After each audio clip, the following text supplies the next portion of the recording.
ॐ नारायणः परो व्यक्त अण्डमव्यक्तसम्भवम् अण्डस्यान्तस्त्विमे लोकाः सप्तद्वीपा च मेधिनी। ॐ शान्ति शान्ति शान्तिः। ಮೂರನೇ ಅಧ್ಯಾಯ.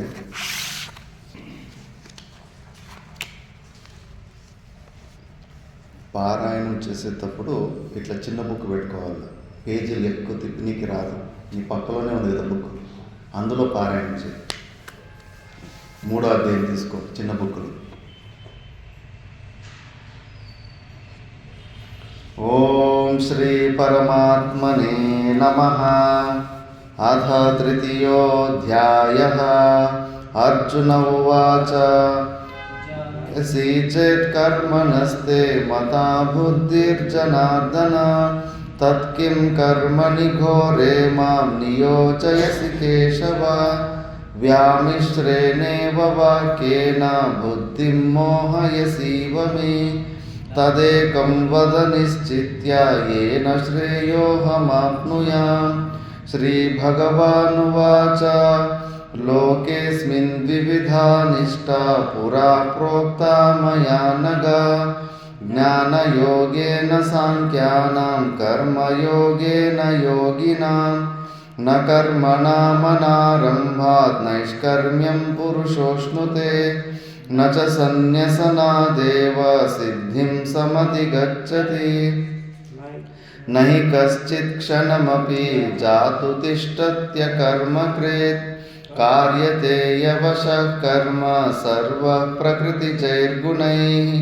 कर्मेन्द्रियाणि संयम्य य आस्ते मनसा स्मरन्. इन्द्रियार्थान् विमूढात्मा मिथ्याचारः स उच्यते. यस्त्विन्द्रियाणि मनसा नियम्यारभतेऽर्जुन. कर्मेन्द्रियै कर्मयोगम् असक्तः स विशिष्यते. कर्मत्वं कर्मज्यायो ह्यकर्मणः.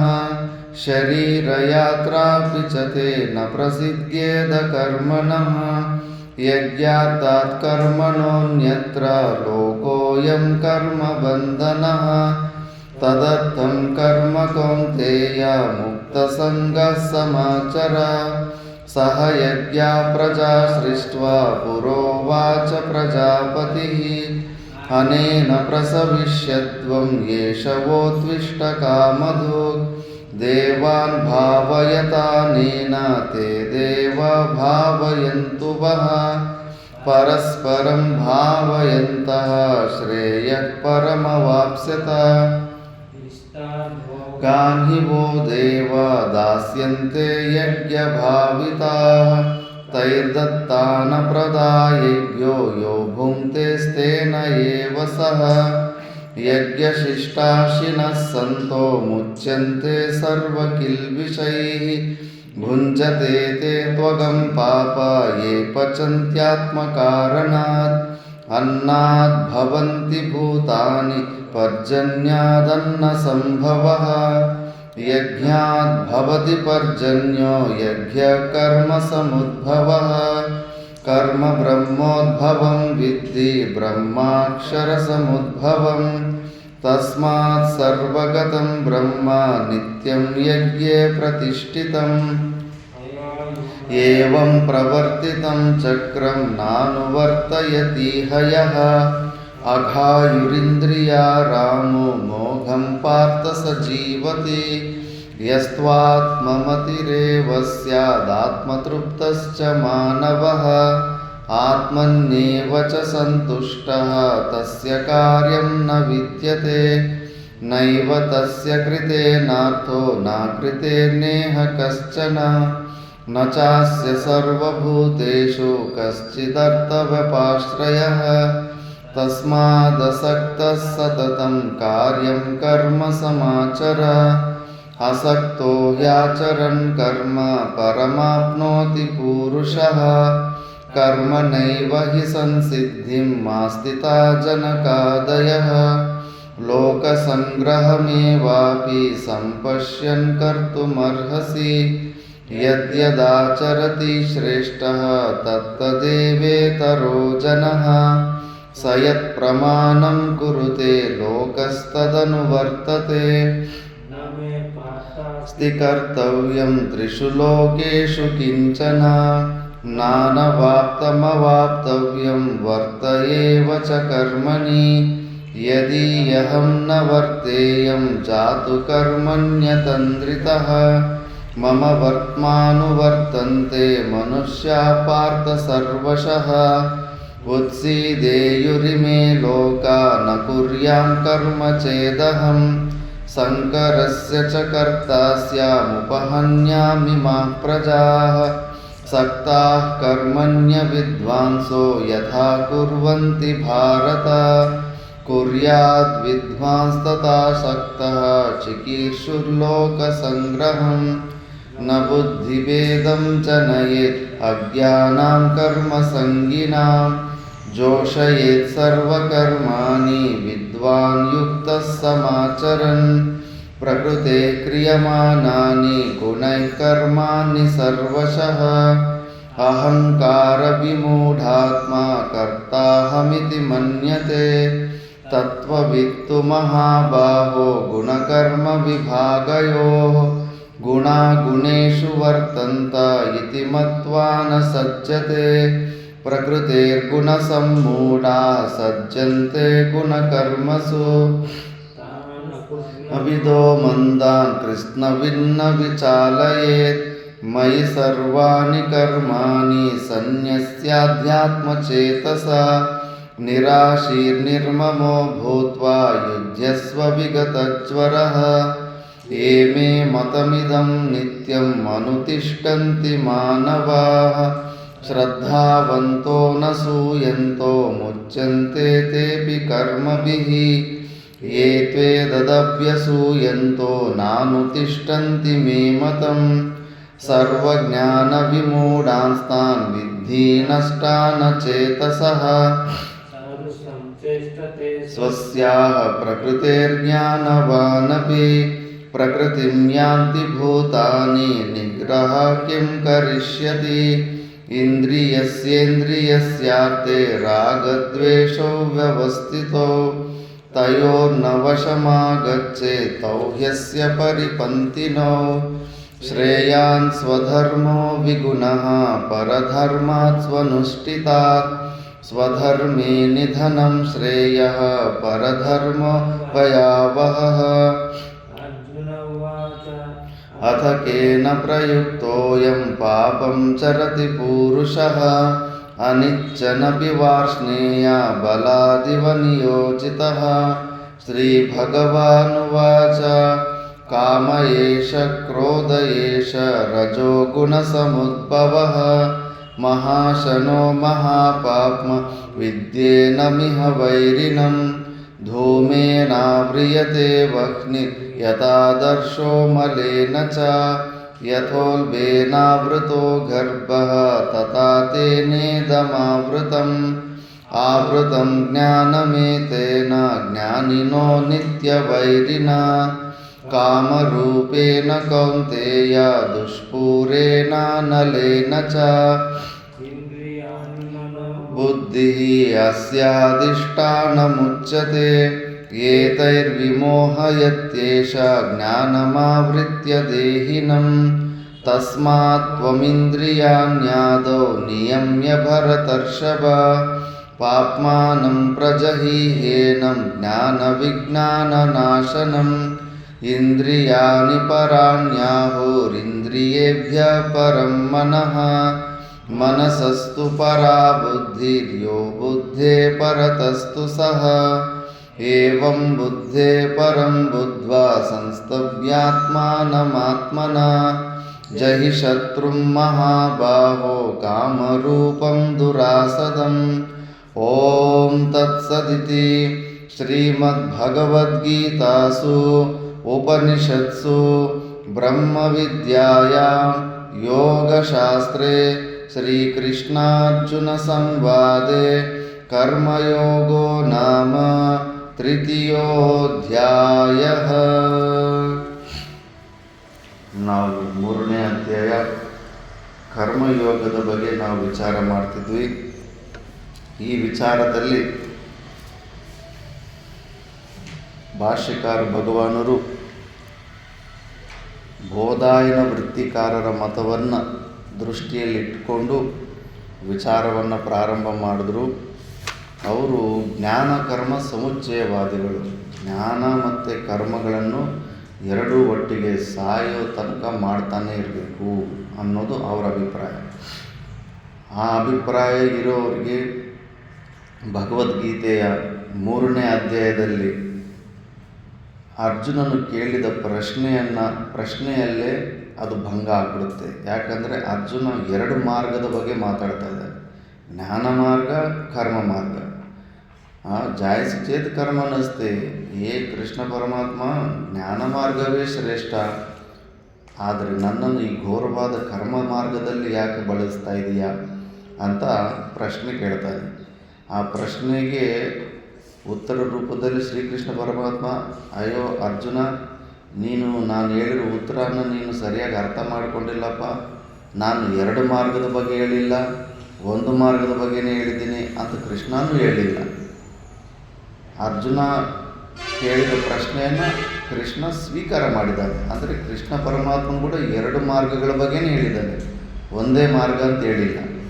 ಆದ್ದರಿಂದ ಈ ಒಂದು ಪ್ರತಿ ಪ್ರಶ್ನದಲ್ಲಿ ಪೂರ್ವಪಕ್ಷಿ ಜ್ಞಾನಕರ್ಮ ಸಮುಚ್ಚಯವಾದಿ, ನೀನು ಹೇಳಿರೋ ಮಾತು ಸುಳ್ಳಾಯ್ತಲ್ಲ, ನೀನು ಹೇಳಿರೋ ಮಾತು ಜ್ಞಾನಕರ್ಮ ಸಮುಚ್ಚಯ ಎಲ್ಲ ಆಶ್ರಮದವ್ರಿಗೂ ಸಾಯೋ ತನಕ ಅದೇ ಅಂತ್ಯ ಹೇಳಿದ್ರೆ ಈಗ ಕೃಷ್ಣ ಪರಮಾತ್ಮ ಸುಳ್ಳು ಹೇಳ್ತಾ ಇದ್ದಾನೆ, ಅರ್ಜುನ ಸುಳ್ಳು ಹೇಳ್ತಾ ಇದ್ದಾನೆ ಅಂತ ನಂಬಬೇಕಾಗುತ್ತೆ. ಈಗ ಏನಂತೀಯ ಅಂದರೆ, ಅವನು ಯಾರೇ ಆಗಲಿ ಅವ್ರದ್ದೊಂದು ಪಕ್ಷ ಇರುತ್ತೆ, ಮನಸ್ಸಿನಲ್ಲಿ ಒಂದು ಅಹಂಕಾರ ಇರುತ್ತೆ. ನಾವು ಯಾವುದಾದ್ರೂ ಒಂದು ಟಾಪಿಕ್ ಬಗ್ಗೆ ಏನೋ ಒಂದು ಉತ್ತರ ಕೊಟ್ಟಿರ್ತೀವಿ, ಆ ಉತ್ತರನೇ ಕರೆಕ್ಟು ಅಂತ ಅದನ್ನೇ ಸತ್ಯ ಅಂತ ನಿರೂಪಣೆ ಮಾಡಬೇಕಂತ ಜಿದ್ದಿ ಇರುತ್ತೆ. ಬಾರಾಬಂಕಿನಲ್ಲಿ ಉತ್ತರ ಪ್ರದೇಶದಲ್ಲಿ ನಮ್ಮ ಭಕ್ತರು ಇದ್ದಾರೆ. ಸಣ್ಣ ವಯಸ್ಸಿನಲ್ಲಿ ಅಣ್ಣ ತಮ್ಮಂದ್ರ ಮನೆಯಲ್ಲಿದ್ದರೆ ಮಕ್ಕಳಿಗೆ ಡಿಬೇಟ್ ಮಾಡೋದು ಹೆಂಗೆ ಅಂತ ತಂದೆ ಪ್ರಾಕ್ಟೀಸ್ ಮಾಡಿಸ್ಬೇಕಂದ್ಬಿಟ್ಟು ಮನೆಯಲ್ಲಿ ಎಕ್ಸಾಂಪಲ್ ಕೂಡ ಬರೀತಾ ಇರುತ್ತೆ. ಯಾವುದೋ ಒಂದು ಕರೆಂಟ್ ಈವೆಂಟ್ ಬಗ್ಗೆ, ಚೈನಾದಿಂದ ಬರೋ ಸಾಮಾನನ್ನು ಭಾರತ ದೇಶದಲ್ಲಿ ನಾವು ತಗೋಬೇಕಾ ತಗೋಬಾರ್ದ, ತಗೊಳ್ಳೋದ್ರಿಂದ ನಮ್ಗೆ ಆಗೋ ಲಾಭಗಳೇನು, ತಗೊಳ್ಳಿಲ್ಲ ಅಂದರೆ ಆಗೋ ಲಾಭಗಳೇನು, ಲಾಸ್ ಏನು, ಅಡ್ವಾಂಟೇಜಸ್ ಡಿಸ್ಅಡ್ವಾಂಟೇಜಸ್ ಡಿಬೇಟಿಗೆ ಮಕ್ಕಳಿಗೆ ಇಡ್ತಾರೆ. ಚೈನಾದಿಂದ ಬರೋ ಸಾಮಾನನ್ನು ನಾವು ತೊಗೊಳೋದ್ರಿಂದ ನಮಗೆ ಒಳ್ಳೆಯದೇ ಆಗುತ್ತೆ ಅಂತ ಒಂದು ಪಕ್ಷ, ಇಲ್ಲ ಅಲ್ಲಿ ಅವ್ರು ಕೊಡೋ ಸಾಮಾನು ತೊಗೊಂಡ್ರೆ ನಮಗೆ ಕೆಟ್ಟದಾಗುತ್ತೆ ಅಂತ ಒಂದು ಪಕ್ಷ. ಡಿಬೇಟಲ್ಲಿ ಪಾಯಿಂಟ್ ಟು ಪಾಯಿಂಟ್, ಇವರೊಂದು ಪಾಯಿಂಟ್ ಹೇಳಬೇಕು, ಯಾಕೆ ಒಳ್ಳೇದಂತ ಇವರು ಕಾರಣ ಕೊಡಬೇಕು, ಯಾಕೆ ಒಳ್ಳೇದಲ್ಲ ಅಂತ ಅವ್ರು ಕಾರಣ ಕೊಡಬೇಕು. ಇವ್ರು ಯಾಕೆ ಒಳ್ಳೇದಾಗಂದ್ರೆ ಚೀಪಾಗಿ ಸಿಗುತ್ತೆ, ಆದ್ದರಿಂದ ನಮಗೆ ಒಳ್ಳೇದಂತ ಇವ್ರು ಹೇಳ್ತಾರೆ. ಅವ್ರು ಇಲ್ಲ, ನಮ್ಮ ಎಕನಾಮಿ ಬಿದ್ದೋಗುತ್ತೆ, ಭಾರತ ದೇಶದ ರೊಕ್ಕ ಎಲ್ಲ ಚೈನಾ ಕೊಟ್ಟೋಗುತ್ತೆ ಅಂತ ಅವರು ಡಿಬೇಟು ಹಂಗೆ ಪ್ರಾಕ್ಟೀಸ್ ಮಾಡಿಸ್ತಾರೆ ಮಕ್ಕಳಿಗೆ. ಎಕ್ಸಾಮ್ ಪೇಪರ್ ಕೂಡ ಬರುತ್ತೆ. ಒಬ್ಬ ತಂದೆ ನಮ್ಮ ಆಶ್ರಮದ ಭಕ್ತರೆ, ನಮ್ಮ ಗುರುಗಳು ಭಕ್ತರೆ, ಮಕ್ಕಳಿಗೆ ಅದು ಪ್ರಾಕ್ಟೀಸ್ ಮಾಡಿಸ್ಬೇಕು, ವಾದ ವಿವಾದ ಮಾಡೋದು, ಡಿಬೇಟ್ ಸೆಷನ್ ಅಂದ್ಬಿಟ್ಟಿದ್ದು. ಒಬ್ಬನಿಗೆ ಮಗನಿಗೆ ಕಾಂಗ್ರೆಸ್ ಪಕ್ಷ ಮಾಡೋ ಕೆಲಸಗಳು ಕರೆಕ್ಟ್ ಅಂತ, ಒಬ್ಬನಿಗೆ BJP ಮಾಡೋ ಕೆಲಸಗಳು ಕರೆಕ್ಟ್ ಅಂತ ಈ ಟಾಪಿಕ್ ಕೊಟ್ಟಿರ್ತಾರೆ ಸಣ್ಣ ವಯಸ್ಸಿನಲ್ಲಿ. ಕರೆಕ್ಟಾಗಿ ನರೇಂದ್ರ ಮೋದಿ ಗುಜರಾತ್ CM ಆಗುವಂಥ CM ಆಗಿದ್ದ ಸಮಯದಲ್ಲಿ ಆವಾಗ ಮಕ್ಕಳು ಇನ್ನು ಆ ಪಕ್ಷನ ಗಟ್ಟಿಗೆ ಇಟ್ಕೊಂಡ್ಬಿಡ್ತಾರ. ಆ ಗಟ್ಟಿಗಿರೋ ಪಕ್ಷನ ಇಟ್ಕೊಂಡು ಇವಾಗ ಇಬ್ಬರು ಬದ್ಧ ಶತ್ರುಗಳಾಗ್ಬಿಟ್ಟಿದ್ದಾರೆ. ಈವಾಗಲೂ ಅಷ್ಟೇ, ಒಬ್ಬ ಮಗ BJP ಕಡೆ ಮಾತಾಡ್ತಾನೆ, ಇನ್ನೊಬ್ಬ ಮಗ ಸಣ್ಣ ಮಗ ಇದ್ದಾನೆ, ಅವನು ಕಾಂಗ್ರೆಸ್ ಪಾರ್ಟಿ ಬಗ್ಗೆ ಮಾತಾಡ್ತಾನೆ. ಏನು ಕೆಟ್ಟ ಕೆಲಸ ಮಾಡೋದು ಅದರಲ್ಲಿ ಒಳ್ಳೆಯದನ್ನು ಹುಡುಕಿ ನೋಡಿದ್ದು, ಒಳ್ಳೆ ಕೆಲಸ ಮಾಡಿದ್ದು ಕಾಂಗ್ರೆಸ್ ಪಾರ್ಟಿ ನಮ್ಮದು, ನಮ್ಮ ಪಾರ್ಟಿನೇ ಗ್ರೇಟ್ ಅಂತ ಇವು ನನ್ನದು ಹೊಡೆದಾಡ್ಕೊಂಡಿದ್ದಾರೆ. ರಕ್ತಗಳು ಬರುವಂಥ ಥರ ಹೊಡೆದಾಡ್ಕೊತಾರೆ, ಈಗಲೂ ಹೊಡೆದಾಡ್ಕೊತಾರೆ. ಸಣ್ಣ ವಯಸ್ಸಿನಲ್ಲಿ ಒಂದು ಡಿಬೇಟಾಗಿ ಅವ್ರ ತಂದೆ ಬಿಟ್ಟಿದ್ದಕ್ಕೆ ದುರಹಂಕಾರ, ಮನಸ್ಸಿನಲ್ಲಿ ಯಾವುದೋ ಒಂದು ಟಾಪಿಕನ್ನು ಗಟ್ಟಿಗೆ ಇಟ್ಕೊಂಡ್ಬಿಟ್ರೆ ಅದನ್ನೇ ಜಿದ್ದಿ, ಅದನ್ನೇ ಸತ್ಯ ಮಾಡಿಸ್ಬೇಕು, ಅದನ್ನೇ ನಿಜ ಅಂತ ಪ್ರೂವ್ ಮಾಡಿಸ್ಬೇಕಂತ ದುರಹಂಕಾರ ಇರುತ್ತೆ. ಅಂಥ ದುರಹಂಕಾರ ಇದ್ದಾಗ ಜೀವನದಲ್ಲಿ ಅವನಿಗೆ ನಾಶನೇ ಹೊರತು ಯಾವುದಿರಲ್ಲ. ಶಾಸ್ತ್ರ ಆಗಲಿ ಯಾವುದೊಂದು ವಿಷಯ ಆಗಲಿ ಬೇಗ ನಾವು ಕನ್ವಿಕ್ಷನ್ ತೊಗೋಬಾರ್ದು, ನಿರ್ಣಯ ತೊಗೋಬಾರ್ದು. ಟೆಸ್ಟಿಂಗ್ ಪೀರಿಯಡ್ ಇರಬೇಕು, ಸ್ಥೂಲ ನಿಖಲ ನ್ಯಾಯ ಮಾಡಬೇಕು. ಯಾವುದೋ ಒಂದು ಹೇಳಿರ್ತಾನೆ, ಆ ಮಾತನ್ನು ಕೇಳಿದ ತಕ್ಷಣ ಟಕ್ ಅಂತ ನಂಬೋದಲ್ಲ, ಅದು ಎಷ್ಟು ಪಟ್ಟರಿಗೆ ಅದು ಕರೆಕ್ಟು ಸುಳ್ಳ ಅಂತ ಸ್ಥೂಲ ನಿಖನ ನ್ಯಾಯ ಮಾಡಿ ಮತ್ತೆ ಅದನ್ನು ನಿಶ್ಚಯ ಮಾಡ್ಕೋಬೇಕು. ಸ್ಥೂಲ ಅಂದರೆ ಕಟ್ಟಿ ಹಸುವನ್ನ ಕಟ್ಟಾಕೋದಕ್ಕೆ ಒಂದು ಗೂಟ ಹೊಡಿತಾರೆ, ಅದನ್ನು ಸ್ಥೂಲ ಅಂತಾರೆ. ಅದು ಹೊಡೆದು ಬಿಟ್ಟು ಹಿಂಗೆ ಶೇಕ್ ಮಾಡಿ ನೋಡ್ತಾರೆ ಗಟ್ಟಿಗಿದೆಯಾ ಇಲ್ಲ. ಹಿಂಗೆ ಹೊಡೆದು ಬಿಟ್ಟು ಟಕ ಟಕ ಅಂತ ಹೊಡೆದ್ಬಿಟ್ಟು ಅದಕ್ಕೆ ಹಗ್ಗ ಕಟ್ಟಾಕ್ತಾರೆ ಹಸುಗಳನ್ನು ಒಳದಲ್ಲಿ ಅಲ್ಲಿ ಇಲ್ಲಿ ಮೇಯಿಸೋದಕ್ಕೆ. ಅದು ಹಿಂಗೆ ಓಡೋದು 4-5 ಏಟು ಆದ್ಮೇಲೆ ಹಿಂಗೆ ಕೈಯಲ್ಲಿ ಅಲ್ಲಾಡಿಸಿ ನೋಡ್ತಾರೆ ಗಟ್ಟಿಗಿದೆಯಾ ಇನ್ನೂ ಲೂಸ್ ಇದೆಯಾ ಅಂದ್ಬಿಟ್ಟು. ಅದೇ ಥರ ನೀನು ಏನೋ ಯಾವುದೋ ಒಂದು ವಿಚಾರದ ಬಗ್ಗೆ ಯಾರಾದರೂ ಹೇಳಿದ್ರೆ ಅದನ್ನು ಗಟ್ಟಿಗಿಟ್ಕೊಂಡು ಅದು ವಿಚಾರ ಎಷ್ಟು ಕರೆಕ್ಟ್ ಅಲ್ಲ ಯುಕ್ತಿಗಳಿಂದ ವಿಚಾರ ಮಾಡಿ ಮತ್ತೆ ನೀನು ಬುದ್ಧಿಯಲ್ಲಿ ನಿಶ್ಚಯ ಮಾಡ್ಕೋಬೇಕು. ಪುಸ್ತಕಂತ ನಿಶ್ಚಯ ಮಾಡ್ಕೊಂಡ್ಬಿಡ್ತಾರೆ. ಅದರಿಂದ ಇವನು ಅಷ್ಟೇ, ಈಗ ಪೂರ್ವ ಪಕ್ಷಿ ಫಸ್ಟು ಜ್ಞಾನ ಕರ್ಮ ಸಮುಚ್ಚಯನೇ ಎಲ್ಲ ಆಶ್ರಮದವರೆಗೂ ಸಾಯ ತನಕ ಇರಬೇಕು ಅಂತ ಒಂದು ಸತಿ ಮಾತಂದಿದ್ದಾನೆ. ಈಗ ಸೋಲು ಒಪ್ಪೋದಕ್ಕೆ ಇಷ್ಟ ಇಲ್ಲ, ಅವನು ಹೇಳಿರೋ ಮಾತೇ ಕರೆಕ್ಟ್ ಅನ್ನೋದಕ್ಕೆ ಇನ್ನು ಎಲ್ಲ ಉತ್ತರಗಳು ಕೊಟ್ಕೊಂತ ಹೋಗ್ತಾ ಇರ್ತಾನೆ. ಫಸ್ಟ್ ಉತ್ತರ ಏನು ಕೊಡ್ತಾನಂದರೆ, ತತ್ರ ಏತತ್ ಸ್ಯಾತ್ ಗೃಹಸ್ಥಾನಾಮೇವ ಶ್ರೌತಕರ್ಮ ಪರಿತ್ಯಾಗೇನ ಕೇವಲಾದೇವ. ಇದು ಓದಿದೆಯಾ? ಗೊತ್ತಾಯ್ತಾ? ಕೇವಲಾದೇವ ಪ್ರತಿಷಿದ್ಧ ನತು ಆಶ್ರಮಾಂತರಣ ಅಂತ. ಫಸ್ಟು ಅವನು ಹೇಳಿದ ಮಾತನ್ನು ಸಮರ್ಥನೆ ಮಾಡಿಕೊಳ್ಳೋದಕ್ಕೆ ಇಲ್ಲ, ನಮ್ಮ ಆಚಾರ್ಯರು ಬೋಧಾಯನ ವೃತ್ತಿಕಾರರು ಅವ್ರು ಹೇಳಿದ್ದು ನಿಜಾನೇ, ಜ್ಞಾನಕರ್ಮ ಸಮುಚ್ಚಯ ಎರಡು ಒಟ್ಟಿಗೆ ಇರಬೇಕು. ಅದು ಹಿಂಗೆ ನಾವು ಅರ್ಥ ಮಾಡ್ಕೋಬೇಕಂದ್ರೆ ಗೃಹಸ್ಥಾಶ್ರಮದವ್ರಿಗೆ ಹೇಳಿದ್ದಾರೆ, ಮಿಕ್ಕಿದ್ದು ಬ್ರಹ್ಮಚಾರಿ ವಾನಪ್ರಸ್ಥ ಮತ್ತು ಸನ್ಯಾಸಾಶ್ರಮದವ್ರಿಗೆ ಹೇಳಿಲ್ಲ ಅಂತ. ಹಂಗೆ ತಪ್ಪಿಸ್ಕೋಬೇಕಂತೆ, ಎಲ್ಲರಿಗೂ ಹೇಳಿಲ್ಲ. ಯಾಕಂದರೆ ಈಗ ಸನ್ಯಾಸದ ವಿಧಿವಾಕ್ಯಗಳಿದ್ದಾವೆ. ಜ್ಞಾನಕರ್ಮ ಸಮುಚ್ಚಯ ಎಲ್ಲ ಆಶ್ರಮದವ್ರಿಗಂತ ಅವನು ಮುಂಚೆ ಹೇಳಿದ್ದ. ಆ ಮಾತು ಹೇಳಿದ್ರಿಗೇನ ಶಾಸ್ತ್ರದ ಮಾತು, ದಹರೇವ ವಿರುಜೇತ ದಹರೇವ ತ್ಯಜೇತ್ ಅಂತ. ಯಾವಾಗ ವೈರಾಗ್ಯ ಬರುತ್ತೆ, ಯಾವ ಆಶ್ರಮದಿಂದ ಬಿಟ್ಟು ವೈರಾಗ್ಯ ತಗೊಂಡು ಸನ್ಯಾಸನ ತಗೊಬಿಡ್ಬೋದು. ಮತ್ತು ವೇದವಾಕ್ಯನೇ ಸುಳ್ಳಾಗ್ಬಿಡುತ್ತೆ. ಅವನು ಹೇಳಿದ ಮಾತನ್ನು ಒಪ್ಕೊಳ್ಳೋಕೆ ಹೋದರೆ ಎಲ್ಲ ಆಶ್ರಮದವರು ಜ್ಞಾನಕರ್ಮ ಮಾಡಲೇಬೇಕಂದ್ರೆ ಮತ್ತು ಸನ್ಯಾಸ ಯಾರಿಗೆ? ಸನ್ಯಾಸ ಅಂದರೆ ಸರ್ವ ಕರ್ಮ ಸನ್ಯಾಸ, ಕರ್ಮಕ್ಕೆ ಸನ್ಯಾಸ, ಕರ್ಮವನ್ನೇ ತ್ಯಾಗ ಮಾಡೋದು. ಮತ್ತು ಸನ್ಯಾಸದ ಮಾರ್ಗದ ಬಗ್ಗೆ ಶಾಸ್ತ್ರ ಹೇಳ್ತಾ ಇದೆ, ಮತ್ತು ಶಾಸ್ತ್ರದ ಮಾತು ಸುಳ್ಳಲ್ವಲ್ಲ. ಮತ್ತು ಅವನು ಎಲ್ಲ ಆಶ್ರಮದವರು ಜ್ಞಾನಕರ್ಮ ಸಮುಚ್ಚಯ ಕರ್ಮ ಇರಲೇಬೇಕು ಮಾಡಬೇಕಂತ, ಸನ್ಯಾಸದಲ್ಲಿ ಕರ್ಮ ಬಿಡಬೇಕು ಅಂತ ಹೇಳುತ್ತೆ. ಮತ್ತು ಅವನ ಸ್ಟೇಟ್ಮೆಂಟ್ ಇಡೋದು ತಪ್ಪಾಯ್ತಲ್ಲ. ಅದಕ್ಕೆ ಭಾಷಿಕರು ಭಗವಂತರು ನೀನು ಏತದಪ್ಯ ಪೂರ್ವ ಉತ್ತರ ವಿರುದ್ಧ ಅಂತ. ಇದು ಕೂಡ ನೀನು ಹೇಳ್ಬೇಡಪ್ಪ, ತಪ್ಪಿಸ್ಕೋಬೇಕಂತ ನೋಡಬೇಡ. ಇಲ್ಲ ನಾವು ಗೃಹಸ್ಥರಿಗೆ ಮಾತ್ರ ಹೇಳಿದ್ದು, ಮಿಕ್ಕಿದ್ದ ಆಶ್ರಮದವ್ರಿಗೆ ನಾವು ಜ್ಞಾನಕರ್ಮ ಸಮುಚ್ಚಯ ಹೇಳಿಲ್ಲ ಅಂತ ಅವನು ತಪ್ಪಿಸ್ಕೊಳಕ್ಕೆ ಹೋಗ್ತಾರೆ. ಸ್ಪಷ್ಟವಾಗಿ ನೀನು ಸಂಬಂಧ ಭಾಷೆಯಲ್ಲಿ ಎಲ್ಲ ಆಶ್ರಮದವ್ರಿಗೆ ಅಂತಿಮ ಸಮಯ ತನಕ ಜ್ಞಾನಕರ್ಮ ಸಮುಚ್ಚಯ ಅಂತ ಹೇಳಿಬಿಟ್ಟು ಈಗ ಇಲ್ಲ ಅಂತ ನೀನು ಹೇಳ್ತೀಯ. ನೀನೇನು ಹೊಟ್ಟೆಗೆ ಏನು ತಿಂತೀಯ ನೀನು? ಇಷ್ಟು ಸುಳ್ಳು ಹೇಳ್ತೀಯ ಅಂದ್ಬಿಟ್ಟು ಪ್ರಶ್ನೆ ಕೇಳ್ತಾನೆ. ಮತ್ತು ಇನ್ನೊಂದು ಸತಿ ಮತ್ತೆ ಅವನು ಹೇಳಿದ್ದ ವಾಕ್ಯನ ಸಮರ್ಥನೆ ಮಾಡ್ಕೊಳ್ಳೋಕ್ಕೆ ನೆಕ್ಸ್ಟ್ ಹೇಳ್ತಾನೆ, ಇದನ್ನು ಓದಬೇಕು. ಅಥಮತಂ ಶ್ರೌತಕರ್ಮಾಪೇಕ್ಷೆಯ ಏತದ್ವಚನಂ ಕೇವಲಾದ್ ಏವ ಜ್ಞಾನಾತ್ ಶ್ರೌತಕರ್ಮರಹಿತಾತ್ ಗೃಹಸ್ಥಾನಾಂ ಮೋಕ್ಷಃ ಪ್ರತಿಷಿಧ್ಯತೆ ಇತಿ. ತತ್ರ ಗೃಹಸ್ಥಾನಾಂ ವಿದ್ಯಮಾನಂ ಅಪಿ ಸ್ಮಾರ್ತಂ ಕರ್ಮ ಅವಿದ್ಯಮಾನವತ್ ಉಪೇಕ್ಷಾ ಜ್ಞಾನಾದೇವ ಕೇವಲ ನ ಮೋಕ್ಷಃ ಇತಿ ಉಚ್ಯತೆ ಇತಿ. ಇನ್ನು ಸೋತೋಗ್ತಾ ಇದ್ದಾನೆ ಅಂತ ಗೊತ್ತಾದ್ಮೇಲೆ ಹುಚ್ಚಿನ ಥರ ಏನೇನೋ ಹೇಳಕ್ಕೆ ಹೋಗ್ತಾನೆ ಈಗ ಪೂರ್ವ ಪಕ್ಷಿ. ಮತ್ತೆ ತಪ್ಪಿಸ್ಕೊಳ್ಳೋದಕ್ಕೆ ಏನಂತಾನಂದರೆ, ನೋಡಪ್ಪ, 2 ಪ್ರಕಾರದ ಕರ್ಮಗಳಿರ್ತವೆ, ಶ್ರೌತ ಕರ್ಮ, ಸ್ಮಾರ್ತ ಕರ್ಮ. ಎಲ್ಲಾದರೂ ಪೆನ್ಸಿಲಲ್ಲಿ ಬರ್ಕೊಂಬಿಡಿ. ಶ್ರೌತ ಕರ್ಮ ಅಂದರೆ ನಿಮಿತ್ತ ಕರ್ಮಗಳು. ಸ್ಮಾರ್ತ ಕರ್ಮಗಳಂದರೆ ನಿತ್ಯ ಕರ್ಮಗಳು.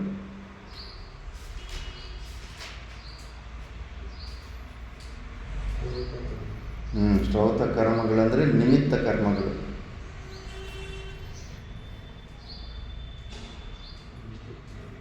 ಸ್ಮಾರ್ತ ಕರ್ಮಗಳಂದರೆ ನಿತ್ಯ ಕರ್ಮಗಳು.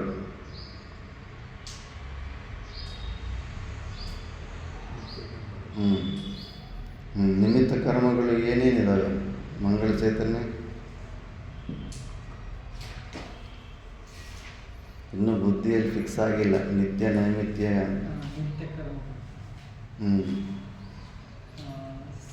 ನಾನು ನಿಮಿತ್ತ ಕರ್ಮಗಳು ಕೇಳಿದೆ, ಶ್ರೌತ ಕರ್ಮಗಳು. ನೈಮಿತ್ಯ ಕರ್ಮ. ನಿಮಿತ್ತ ಕರ್ಮಗಳನ್ನೇ ನೈಮಿತ್ತಿಕ ಕರ್ಮಗಳಂತ. ನೈಮಿತ್ಯ ಕರ್ಮಗಳಲ್ಲಿ 16 ಕರ್ಮಗಳು ಘೋಷಿಸಿದರೆ ಒಂದು ಗರ್ಭಾಧಾನ, ಪುಂಸವನ, ಸಿಂಹನೋತ್ಮಾಯ, ಜಾತಕರ್ಮ, ನಾಮಕರ್ಮ, ನಿಕ್ರಮಣ, ಕರ್ಮಛೇದನ, ಕರ್ಮವೇದನ, ಅನ್ನಪ್ರಾಸನ, ಚೌಲಕರ್ಮ, ವಿದ್ಯಾರಂಭ, ಉಪನಯನ, ವೇದಾರಂಭ, ಕೇಶಾಂತ, ಸಮವರ್ತನ, ವಿವಾಹ, ಅಂತ್ಯೇಷ್ಟಿ. ಇನ್ನು ಹಲವಾರು. ನಿಮಿತ್ತ ಅಂದರೆ ಯಾವುದೋ ಒಂದು ಸಂದರ್ಭದಲ್ಲಿ ಬರುವಂಥ ಕರ್ಮಗಳು. ಇವೆಲ್ಲ ಡೈಲಿ ಮಾಡೋಕ್ಕಾಗುತ್ತಾ? ಡೈಲಿ ನಾಮಕರಣ ಮಾಡ್ತೀಯಪ್ಪ? ಡೈಲಿ ನಾಮಕರಣ ಮಾಡೋದಕ್ಕಾಗುತ್ತಾ? ಇಲ್ಲ ಡೈಲಿ ವಿವಾಹ ಮಾಡೋದಕ್ಕಾಗುತ್ತಾ? ಎಲ್ಲರಿಗೂ ಮದುವೆ ಮಾಡೋಕ್ಕಾಗುತ್ತಾ? ಪ್ರತಿದಿನ ಮದುವೆ ಮಾಡೋಕ್ಕಾಗುತ್ತಾ? ಲೆಕ್ಕದ ನಾಮಕರಣ ಪ್ರತಿದಿನ ಮಾಡ್ಕೊತ ಇರೋಕ್ಕಾಗುತ್ತೆ? ಯಾವಾಗಲೂ ಆ ಸಂದರ್ಭ ಬಂದಾಗ, ಆ ನಿಮಿತ್ತ ಬಂದಾಗ ಬರುವಂಥ ಕರ್ಮಗಳನ್ನು ನೈಮಿತ್ತಿಕ ಕರ್ಮಗಳಂತಾರೆ. ನಿತ್ಯ ಕರ್ಮಗಳಲ್ಲಿ ಅಂದರೆ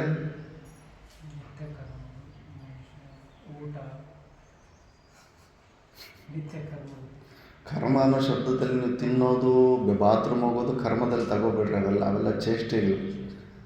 ಎಲ್ಲ ತಪ್ಪು ಅರ್ಥ ಮಾಡ್ಕೊಂಬಿಟ್ಟು ಕರ್ಮ ಅಂದರೆ ಮಾಡೋ ಪ್ರತಿಯೊಂದು ಕೆಲಸನೂ ಕರ್ಮ ಅಂದ್ಕೊಂಡ್ಬಿಟ್ಟಿದ್ದಾರೆ.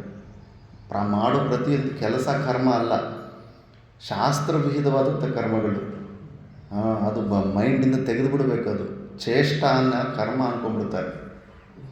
ಕೆರ್ಕೊಳ್ಳೋದು ಕರ್ಮ ಅಲ್ಲ, ಮೂಗಲ್ಲಿ ಬೆರಳಿಟ್ಕೊಳ್ಳೋದು ಇವೆಲ್ಲ ಕರ್ಮ ಅಲ್ಲ. ಸಂಧ್ಯಾವಂದನೆ ನಿತ್ಯ ಅಂದರೆ ಡೈಲಿ ಅಂತ ಹೆಸರಲ್ಲಿ ನೋಡು, ಅರ್ಥ ಮಾಡಬೇಕು. ನಿತ್ಯ ಅಂದರೆ ಡೈಲಿ ಮಾಡೋವಂಥ ಕರ್ಮಗಳು. ಸಂಧ್ಯಾವಂದನೆ ಒಂದು ನೆನಪಿಟ್ಕೊಂಡ್ರೆ ಸಾಕು. ಸಂಧ್ಯಾವಂದನೆ ಅಂಥದ್ದು ನಿತ್ಯ ಕರ್ಮಗಳು.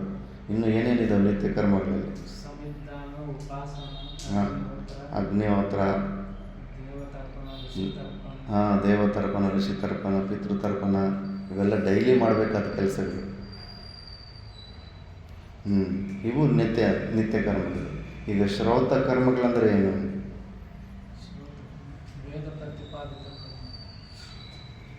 ಸ್ಮಾರ್ಥ ಕರ್ಮಗಳಂದರೆ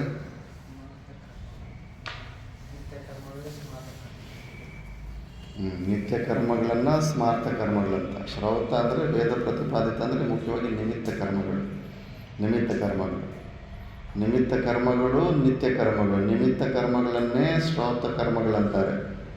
ಸ್ಮಾರ್ಥ ಕರ್ಮಗಳಂದರೆ ಸ್ಮೃತಿ ಗ್ರಂಥಗಳು. ಸ್ಮೃತಿ ಗ್ರಂಥಗಳಂದರೆ ಏನು?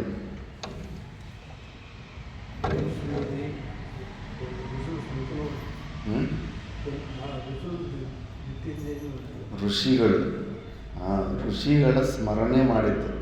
ಸ್ಮೃತಿ ಅಂದರೆ ಸ್ಮರಣ ಧಾತು. ಅವ್ರ ಮೆಮೊರಿಯಿಂದ ಗುರುತು ತಂದುಕೊಂಡಿದ್ದು ಬರ್ತಿದ್ದು. ಯಾವುದು ಗ್ರಂಥಗಳು? ಎಕ್ಸಾಂಪಲ್ ಭಗವದ್ಗೀತಾ. ವ್ಯಾಸ ನಮ್ಮಂಥ ಮನುಷ್ಯನೇ ತಪಸ್ಸು ಮಾಡಿ ಋಷಿಯಾಗಿ ಬರ್ತಿರುವಂಥದ್ದು. ವಶಿಷ್ಠ, ಯೋಗ ವಾಸಿಷ್ಠ, ಪಂಚದಶಿ, ವಿವೇಕ ಚೂಡಾಮಣಿ, ಇವೆಲ್ಲ ಸ್ಮೃತಿ ಗ್ರಂಥಗಳು. ಸಾಮಾನ್ಯ ಮನುಷ್ಯರು ಮಾಡಿರೋಂಥ ಗ್ರಂಥಗಳು, ಅದರಲ್ಲಿ ಋಷಿಗಳಾಗಿ ಬರೆದಿರೋದಂಥವ್ರನ್ನ ಸ್ಮೃತಿ ಗ್ರಂಥಗಳಂತಾರೆ. ಆ ಸ್ಮೃತಿ ಗ್ರಂಥಗಳಲ್ಲಿ ಪುರಾಣಗಳು ಕೂಡ ಋಷಿಗಳು ಮಾಡಿದ್ದೆ.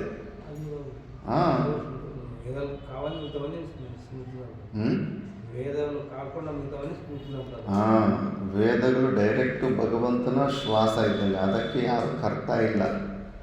ಸ್ಮೃತಿ ಗ್ರಂಥಗಳಿಗೆ ಕರ್ತ ಇರ್ತಾರೆ. ಒಬ್ಬ ಮನುಷ್ಯ ಆತರ್ ಇರ್ತಾರೆ. ಭಗವದ್ಗೀತೆಗೆ ವ್ಯಾಸನು, ಯೋಗ ವಾಸಿಷ್ಠಕ್ಕೆ ವಶಿಷ್ಠ ಋಷಿ, ಪಂಚದಶಿಗೆ ವಿದ್ಯಾರಣ್ಯ ಸ್ವಾಮೀಜಿ, ವಿವೇಕ ಚೂಡಾಮಣಿಗೆ ಶಂಕರಾಚಾರ್ಯರು. ಇವರೆಲ್ಲ ನಮ್ಮಂಥ ಮನುಷ್ಯರೇ ಋಷಿಗಳಾಗಿ ಆ ಗ್ರಂಥಗಳನ್ನು ಮಾಡಿದ್ದಾರೆ. ಅದಕ್ಕೆ ಇದನ್ನು ಸ್ಮಾರ್ಥ ಗ್ರಂಥಗಳು ಅಂತಾರೆ, ಸ್ಮೃತಿ ಅಂತಾರೆ. ಸ್ಮೃತಿ ಗ್ರಂಥಗಳು. ಆ ಸ್ಮೃತಿ ಗ್ರಂಥಗಳಿಂದ ಅದಕ್ಕೆ ಇಂಥ ಸ್ಮೃತಿ ಗ್ರಂಥಗಳಲ್ಲಿ ಯಾವುದಾದ್ರೂ ಒಂದು ವಾಕ್ಯ ಬಂದು ಅದು ವೇದ ವಾಕ್ಯಕ್ಕೆ ವಿರುದ್ಧವಾಗಿದ್ದರೆ, ಈಗ ಸ್ಮೃತಿ ಗ್ರಂಥಗಳು ಯಾವುದೋ ಒಂದು ಮಾತು ಬಗ್ಗೆ ಹೇಳ್ತಾರೆ, ಚಾತುರ್ವರ್ಣಾಶ್ರಮದ ಬಗ್ಗೆ ಏನೋ ಒಂದು ಡಿಸಿಷನ್ ಹೇಳ್ತಾರೆ, ಆ ಡಿಸಿಷನ್ನು ವೇದಕ್ಕೆ ಆಪೋಸಿಟ್ ಆಗಿದ್ದರೆ ಸ್ಮೃತಿ ಗ್ರಂಥಗಳನ್ನು ಪಕ್ಕಕ್ಕೆ ತೆಗೆದುಬಿಡಬೇಕು, ವೇದನ್ನೇ ಪ್ರಮಾಣ ಅಂತ ಒಪ್ಕೋಬೇಕು. ವೇದಕ್ಕೆ ಅನುಕೂಲವಾಗಿ ಈ ಸ್ಮೃತಿ ಗ್ರಂಥಗಳೇನಾದರೂ ಹೇಳ್ತಿದ್ದಾವಂದರೆ ಅಂಥದ್ರನ್ನೇ ಪ್ರಮಾಣ ಅಂತ ಒಪ್ಕೋಬೇಕು. ಭಗವದ್ಗೀತೆ ಕೂಡ ಯಾಕೆ ಪ್ರಮಾಣ ಅಂದರೆ ವೇದದಲ್ಲಿ ಹೇಳಿರೋ ವಿಷಯನ್ನೇ ಹೇಳ್ತಾ ಇದೆ, ಅದಕ್ಕೆ ಪ್ರಮಾಣ. ಇದು ಶಾಸ್ತ್ರ ಪ್ರಮಾಣವಾಗಿ ಯಾವುದನ್ನು ಪ್ರೂಫು ಯಾವುದು ಪ್ರೂಫ್ ಅಲ್ಲ ಅಂತ. ಈ ಪುಸ್ತಕಗಳನ್ನೇ ಶಂಕರಾಚಾರ್ಯರು ವ್ಯಾಸ ಭಗವಾನರು ಬರೆದಿರೋ ಪುಸ್ತಕಗಳನ್ನೇ ಸೆಕೆಂಡ್ ಪ್ರಿಫರೆನ್ಸ್ ಕೊಟ್ಟಿದ್ದಾರೆ ವೇದದ ಮುಂದೆ. ಇನ್ನು ಕೆಲಸಕ್ಕೆ ಬಾರದ ಮನುಷ್ಯರು ಇಷ್ಟ ಬಂದಂಗೆ ಕೋತಿಗಳ ಥರ ಏನೇನೋ ಬರೀತಾ ಇರ್ತಾರೆ, ಅವ್ರದ್ದೆಲ್ಲ ಪ್ರಮಾಣ ಆಗುತ್ತಾ? ಅವನು ಬುದ್ಧಿಲಿರೋ ಕಚಡನೆಲ್ಲ ಪುಸ್ತಕದಲ್ಲಿ ತುಂಬಿಸ್ತಾನೆ. ಅವನು ಏನೂ ಆಗಲ್ಲ ಅದ್ರದ್ದು. ಅದು ಓದಿ ಏನು ಸಿಗೋದಿಲ್ಲ, ಏನಿಲ್ಲ, ಸುಮ್ಮನೆ ಟೈಮ್ ವೇಸ್ಟು, ಇನ್ನು ಬ್ರೈನ್ ವಾಶ್ ಆಗಿಬಿಟ್ಟು ದಾರಿ ತಪ್ಪಿ ಕೆಟ್ಟೋಗ್ಬಿಡ್ತಾರೆ. ಅದಕ್ಕೆ ಕೈಲಾಸಾಶ್ರಮದಲ್ಲಿ ಕುಗ್ರಂಥಗಳನ್ನು ಫಸ್ಟು ಹೊರಗಡೆ ತೆಗೆದು ರೂಮ್ ಒಳಗಡೆ ಈ ಥರ ಗಲೀಜು ಪುಸ್ತಕಗಳು ಅವರು ಇವರು ಸಾಮಾನ್ಯ ವ್ಯಕ್ತಿಗಳು ಬರೆದಿರೋ ಪುಸ್ತಕಗಳಿದ್ದರೆ ತೆಗೆಸ್ಬಿಡ್ತಾರೆ, ಓದಿಸೋದಿಲ್ಲ, ತೆಗೆದುಬಿಡಬೇಕು. ಓದೋ ಅರ್ಹತೆ ಇಲ್ಲ ಅಲ್ಲಿ. ಕೇವಲ ಶಾಸ್ತ್ರ ವಿಹಿತವಾದಂಥ ಗ್ರಂಥಗಳು ಸ್ಮಾರ್ತ, ಈ ಥರ ಪ್ರಸಿದ್ಧವಾದಂಥ ಸ್ಮಾರ್ತ ಗ್ರಂಥಗಳು. ಮಿಕ್ಕಿದ್ದು ಮನುಷ್ಯರು ಬರೆದಿರೋ ಪುಸ್ತಕಗಳನ್ನು ಪ್ರಮಾಣವಾಗಿ ಓದೋಂಗಿಲ್ಲ. ಚೋಟ ಮಹಾರಾಜ್ ಹತ್ರ ಒಂದು ಸತಿ ಯಾರೋ ಭಕ್ತರು ಮಹಿಳಾ ಯಾರೋ ಪುಸ್ತಕ ಬರೆದುಬಿಟ್ಟವ್ರೆ, ನಿರ್ಗುಣ ಬ್ರಹ್ಮದ ಮೇಲೆ. ಪಕ್ಕದಲ್ಲಿ ಯೋಗ ನಿಕೇತನ್ ಅಂತಿದೆ, ಅವರು ಒಳ್ಳೆ ಸಾಧಕರೇ ಅಂತ, ಬಟ್ ಏನೇನೋ ಪುಸ್ತಕ ನಿರ್ಗುಣ ಬ್ರಹ್ಮದ ಬಗ್ಗೆ ಏನೋ ಬರೆದ್ಬಿಟ್ಟವ್ರು. ಬಂದ್ಬಿಟ್ಟು ಗುರುಗಳೇ ಇದು ತುಂಬ ಚೆನ್ನಾಗಿದೆ ಪುಸ್ತಕ, ಹಂಗಿದೆ ಹಿಂಗಿದೆ ಅಂದರೆ ಭಾಷೆಕಾರ ಚೋಟ ಮಹಾರಾಜ್ ನಾರಾಯಣ ನಾರಾಯಣ ಮುಟ್ಟಕ್ಕೆ ಹೋಗ್ಬೇಡಮ್ಮ, ಈ ಮೂರ್ಖರು ಗೊತ್ತಿಲ್ಲ ಎಂಥ ಶಬ್ದದ ಕಾಡಿನಲ್ಲೇ ಹೋಗಿ ಬಿಟ್ಬಿಡ್ತಾರೆ ನಿನ್ನನ್ನು. ಅವರು ಬಿಟ್ಟಿರೋ ಹುಳ ನಮ್ಮ ಬುದ್ಧಿಗೆ ಹತ್ತು ಬಿಟ್ಟರೆ ಮತ್ತು ಜನ್ಮಗಳು ವೇಸ್ಟ್ ಆಗಿಬಿಡುತ್ತೆ, ಕಲ್ಪಗಳು ವೇಸ್ಟ್ ಆಗಿಬಿಡ್ತಾರೆ. ಬ್ರೈನ್ ವಾಶ್ ಆಗೋದು ಅಷ್ಟು ಡೇಂಜರ್ ಅದು ಆ ಸಿದ್ಧಾಂತಗಳೆಲ್ಲ. ಶಂಕರಾಚಾರ್ಯ ಭಗವಾನರು ಏನೆಲ್ಲ ಭಾಷೆ ಬರೆದಾರೋ ಅದಕ್ಕಿಂತ ಹೆಚ್ಚು ಹೊರಗಡೆ ಹೋಗಬೇಕಾದ ಅವಶ್ಯಕತೆಯೇ ಇಲ್ಲ. ಮೋಕ್ಷನ ಹೊಂದೋದಕ್ಕೆ ಏನೆಲ್ಲ ವಿಷಯದ ಬಗ್ಗೆ ಮಾತಾಡಬೇಕೋ ಅದ್ರ ಬಗ್ಗೆ ಎಲ್ಲವೂ ಸಂಪೂರ್ಣವಾಗಿ ಮಾತಾಡ್ಬಿಟ್ಟಿದ್ದಾರೆ. ಅದಕ್ಕಿಂತ ಹೆಚ್ಚು ಒಂದು ಪುಸ್ತಕ ಕೂಡ ಎಕ್ಸ್ಟ್ರಾ ಓದೋಕ್ಕೆ ಹೋಗಲೇಬೇಡ ನೀನು. ಇಲ್ಲ ಅಂದರೆ ಶಬ್ದಾರಣ್ಯ ಜಾಲದಲ್ಲಿ ಮುಗಿಸ್ಬಿಡ್ತಾರೆ. ಆ ಕಾಡು ಎಂಥ ಕಾಡಲ್ಲಿ ಹೋಗಿ ಬಿಟ್ಬಿಡ್ತಾರೆ ಅಂದರೆ ಮತ್ತು ಅಲ್ಲಿಂದ ನಿನ್ನನ್ನು ವಾಪಸ್ ಉದ್ಧಾರ ಮಾಡೋದಕ್ಕೂ ಆಗೋದಿಲ್ಲ. ಬ್ರೈನ್ ವಾಶ್ ಅಷ್ಟು ವರ್ಸ್ಟಾಗಿ ಆಗಿಬಿಡ್ತಾರೆ ಅಂದ್ಬಿಟ್ಟು. ಅದಕ್ಕೆ ತುಂಬ ಹುಷಾರಾಗಿರಬೇಕು. ಯಾವುದೇ ಪುಸ್ತಕ ಓದಬೇಕಂದ್ರೆ ಫಸ್ಟು ಆಥರ್ ನೋಡಬೇಕು, ಯಾವ ಕೋತಿ ಬರೆದಿದ್ದಾನೆ, ಅವನು ಯಾವ ಲೆವೆಲ್, ಅವನ ಬುದ್ಧಿಲಿರೋ ಕಷ್ಟ ತುಂಬಿಸ್ತಾನೆ, ಅವನಿಗೆ ಏನೇನು ಅರ್ಥ ಆಗಿದೆ ಅದನ್ನೆಲ್ಲ ಬರೀತಾನೆ. ಯಥಾರ್ಥವಾಗಿ ಬರೀತಾ ಇದ್ದಾನಂತ ಏನು ಗ್ಯಾರಂಟಿ? ರಾಮಕೃಷ್ಣ ಪರಮಹಂಸರು ರಾಮಕೃಷ್ಣ ಕಥಾಮೃತ ಬರೆದಿಲ್ವಲ್ಲ, ಅದನ್ನು ಅರ್ಥ ಮಾಡ್ಕೊಂಡಿರುವಂಥ ಮಾಸ್ಟರ್ ಮಹಾಶಯ ಬರೆದಿರ್ತಾನೆ. ಚಮಚಾಗಿರಿ ಮಾಡಬೇಕಾದ್ರೆ ನಾವು ಗುರುಗಳು ಒಂದು ಸ್ವಲ್ಪ ಮಾಡಿದರೆ 4-5 ಕಲ್ಪನೆ ಮಾಡ್ಕೊಂಡು ಹೆಚ್ಚು ಬರೀತಾರೆ. ಅಲ್ಲಿ ಮಾತಾ ಮಾಣಿಕೇಶ್ವರಮ್ಮ ಅವ್ರ ಹತ್ರ ನೋಡ್ತಿದ್ದೆ, ಮಾತಾ ಮಾಣಿಕೇಶ್ವರ ಯಾವುದೇ ಒಂದು ಮಿಥ್ಯಾವಾಕ್ಯ ಇರಲ್ಲ, ಒಂದು ಆಡಂಬರದ ಮಾತಿರೋದಿಲ್ಲ. ನಾನು ನಿಮ್ಮ ಥರನೇ ಸಾಮಾನ್ಯವಾಗಿ ಹುಟ್ಟಿದ್ದೀನಿ, ಸಾಧನೆ ಮಾಡಿದ್ದಕ್ಕೆ ಈ ಸ್ಥಿತಿಗೆ ಬಂದಿದ್ದೀನಿ ಅಂತ ಸಾಮಾನ್ಯದಿಂದನೇ ಅವರ ಪ್ರವಚನ ಇರುತ್ತೆ. ಇವರು ಪುಸ್ತಕಗಳು ಬರೆಯೋರು ಮಾತಾಜಿ ಸಾಕ್ಷಾತ್ ಆದಿಪರಾಶಕ್ತಿ. ಮಾತಾಜಿಯವ್ರಿಗೆ ಆ ಶಕ್ತಿ ಇದೆ, ಈ ಶಕ್ತಿ ಇದೆ.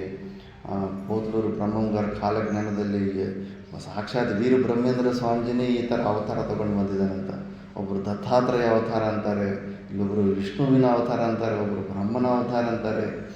ಓಹೋ, ಕಪೋಲ ಕಲ್ಪನೆಗಳಿಗೆ ದಾರಿನೆಲ್ಲ ನನಗೆ ಆಶ್ಚರ್ಯ ಆಗ್ತಾಯಿತ್ತು. ಏನು ಮನಸ್ಸು ಇವ್ರದ್ದು, ಎಷ್ಟು ವೀಕ್ ಮನಸ್ಸಿಗೆ ಬಂದಂಗೆಲ್ಲ ಊಹನೆ ಮಾಡ್ಕೊತ ಹೋಗ್ತಾ ಇರೋದೆ. ಎತ್ತಿ ಮೇಲೆ ಬೆಟ್ಟ ಹತ್ತಿಸ್ಬಿಡೋದು ಸುಮ್ಮನೆ, ಇಲ್ದಿರೋದೆಲ್ಲ ಎಷ್ಟು ಒಂದೇನಾದ್ರೂ ಮಹಿಮೆ ನಡ್ತಿದ್ರೆ ಆ ಮಹಿಮೆಗೆ ಇನ್ನೂ 10-15 ಸೇರಿಸ್ಕೊಂಬಿಡೋದು. ಮಾತಾ ಮಾಣಿಕೇಶ್ವರ ಶಕ್ತಿ ಇತ್ತು, ಅವ್ರಿಗೆ ಅರಿಮದ ಶಕ್ತಿಗಳಿತ್ತು. 3 ಜಾಗದಲ್ಲಿ ಒಂದೇ ಸತಿ ದರ್ಶನ ಕೊಟ್ಟಿದ್ದಾರೆ, ಶ್ರೀಶೈಲ, ಕರೀಂನಗರ, ಗುಲ್ಬರ್ಗ. ಭಕ್ತರು ಹೇಳ್ಕೊತ ಕೆಲವರು, ಒಬ್ಬ ಭಕ್ತ ಇನ್ನು ನಾನೇ ಬಿಟ್ಟಿದ್ದೇನೆ 30 ಜಾಗದಲ್ಲಿ ಒಂದೇ ಸತಿ ದರ್ಶನ ಕೊಟ್ಟವ್ರೆ ಅಂತ.